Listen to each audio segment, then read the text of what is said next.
جس نے ذرہ برابر برائی کی ہوگی وہ دیکھے گا، بس نہیں سکتا۔ جب آج کے بنائے ہوئے سی سی ٹی وی چور کو پکڑ لیتے ہیں،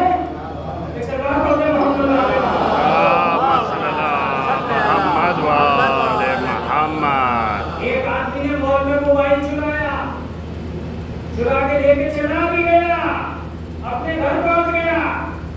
اگلے دن پولیس پہنچی، موبائل دو، تم کہاں دیکھا؟ ہم نہیں تھے، چھپا ہوا سی سی ٹی وی تھا جس نے تمہیں کو اٹھاتے ہوئے دیکھا ہے، اور تمہاری صورت سے ڈاٹا آ گیا سارا۔ ہم نے تو صورت ڈاؤن لوڈ کی تھی، خالی سب پتہ چل گیا تم پہ کیس کتنے چل رہے ہیں پہلے سے۔ یہ زندگی میں ساتھ نہیں تھے، کیس پکڑ لیے، یہ وہاں تھے نہیں تھانے دار صاحب، لیکن انہوں نے چور پکڑ لیا۔ عجیب بات ہے، ہم نے پہلے ہی دن کہہ دیے تھے کہ دو فرشتے سی سی ٹی وی کی شکل میں تم پہ بٹھا رکھے ہیں۔ جب آج بندوں کی بنائی ہوئی مشین چوروں کو پکڑ سکتی ہے تو کیا خدا کے فرشتے چور نہیں پکڑیں گے؟ واہ واہ واہ واہ، پکڑے تو جاؤ گے میاں، مگر بچانے کے لیے کوئی ضمانت کرنے کے لیے بھی موجود نہیں ہوگا، اس لیے کہ رشوت یہاں چلتی ہے وہاں نہیں چلتی ہے۔ سلام کہتے محمد والے محمد والے، پکڑے تو سب جائیں گے، ایسا نہیں ہے کہ نہ پکڑے جائیں، مولوی پکڑے جائیں گے، چوٹے پکڑے جائیں گے، غاصب پکڑے جائیں گے، ناصب پکڑے جائیں گے۔ سلام کہتے محمد والے، نامناسب پکڑے جائیں گے، پکڑے تو سب جائیں گے، چھوٹے کا کوئی، اس لیے کہ یہ قبر ہے، اور قبر روزانہ آواز دے رہی ہے، بھاگ لے جتنا بھاگ سکتا ہو، آنا میرے پاس ہے۔ اور علی فرماتے ہیں کہ ہر آدمی کا دوسرا قدم اس کی قبر سے اسے قریب کر رہا ہے، اور اگر یہ سچ نہ ہو تو کسی کو قبر کی طرف جاتے دیکھ لینا، کوئی 80 سال میں کوئی 70 سال میں پہنچے گے سب نہیں۔ اس کا مطلب یہ ہے کہ آج دنیا ہے، آج یقین ہے یا نہیں ہے، مگر یقین کبھی کبھی ہوتا بھی ہے۔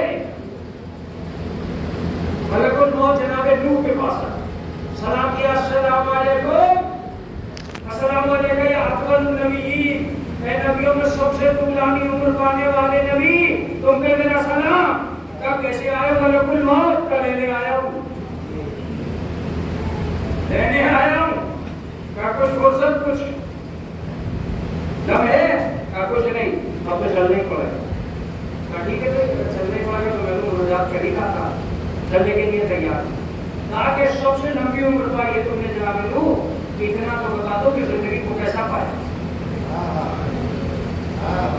اتنا تو بتا دو کہ زندگی کو کیسا پایا۔ کہا ایسا جیسے کوئی ایک مکان میں دروازے سے داخل ہو کے دوسرے مکان سے نکل گیا۔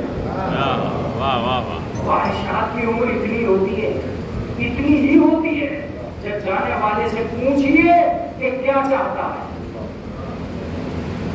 کچھ نہیں ہوتا، بات جیسا ہوتا جاتا ہے۔ جتنی بے معنی زندگی لے کے آیا تھا، بڑھاپا آتے ہی اتنی بے معنی زندگی ہوتی ہے، خود ہی خود چھوٹ کر چلا جاتا ہے سب چیزوں سے۔ کل تک 50,000 روپے خرچ کیا کرتا تھا مہینے میں، اب کمرے میں پڑا 5,000 نہیں بچ پا رہا ہے۔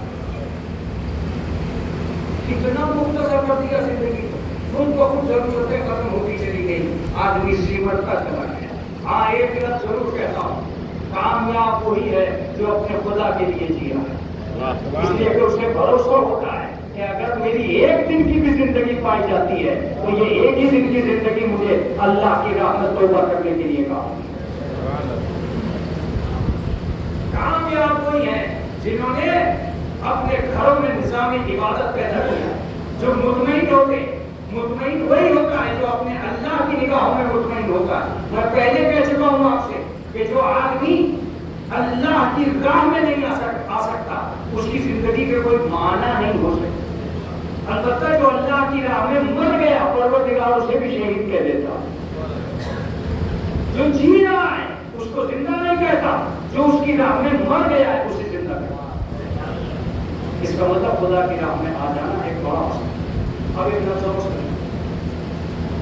سب کچھ ہونے کے بعد اہل بیت اطہار نے ایک زندگی ایسی گزاری جس میں ایک بھی دن